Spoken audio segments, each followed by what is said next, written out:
I was in my freshman year of college and I took an English course. I think my professor's name was Kathy Hoffman. She's one of my favorites even to this day. I remember the first essay I turned in. I didn't have to cram too much. She'd given us some good ideas on how to really formulate our main thesis and our subtopics and to make sure we go back and prove our points and how to keep it interesting with these nuggets, these words that we want to use that really help define our points. I thought they were really good points that she shared with us. And so that following Monday, I was really looking forward to getting feedback, seeing how I did in the class. Freshman year, I didn't really know what to expect as far as grades. I'd done well in high school, but college was a different thing. Well, surprisingly, that Monday, the teacher printed out an additional copy of my essay and was projecting it onto the board for the class. And she was saying, "This is why this paper is so good.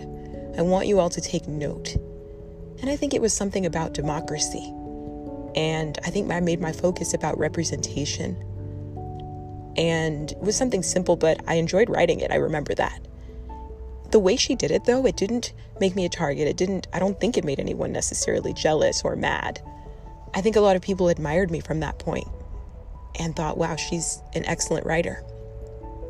And at 18 years old, it felt good to be recognized. And so I remember making a lot of friends after class. I didn't really understand why, but a lot of people also wanted to get good grades themselves, and they thought, well, why don't I get feedback from her? And so when the next paper was due, I found myself overwhelmed with phone calls, text messages, and emails from students in the class who wanted feedback.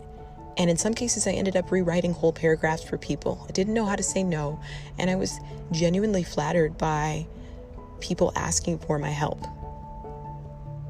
Well, what happened was I was so overwhelmed helping everyone else that when it came to my own paper, I was drained, I was tired, and I was out of time. But I didn't want to disappoint the professor who had exalted my writing skills in front of the entire class. So I turned in my paper. I wasn't exactly proud of it, but I knew I was a good writer, so it couldn't be terrible. She kept my paper and said, "Come to office hours." And when I did, she handed it to me, and it was not an A. It wasn't an A+ either. It was a B-. And she said, "This paper is good, but it's not the quality that I know that you can do. What's going on?" And I told her, I ran out of time. So many people needed help. And, I kind of explained what was happening. And I don't know, in a way I felt like, well, hey, you put me out there as this good, writer. And she said, you've got to set boundaries. You've got to save some for you. You need to create a space where you can still do excellent work, and you can tell anyone that you need to tell, no. They need to learn for themselves. And it was such a good lesson because I'd been a people pleaser my entire life, and I don't think I recognized it until getting into a different environment. A lot of the people I went to high school with, I also knew from middle school and even elementary school. I had church friends. Everybody that was around me were familiar. And in college, I had to redefine myself, actually set boundaries, actually say no, actually face consequences. I was reflecting on that today because I think that lesson is still there about not getting too caught up in the flattery that comes from other people that really are flattering you because they need your help.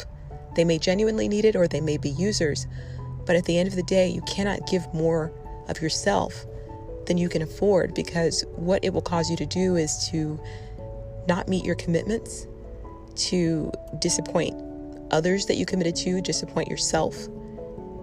And I just, for some reason, was reflecting on that, and just even when I crave acceptance or approval, it can't be such a deep craving that I sacrifice the value system that I subscribe to.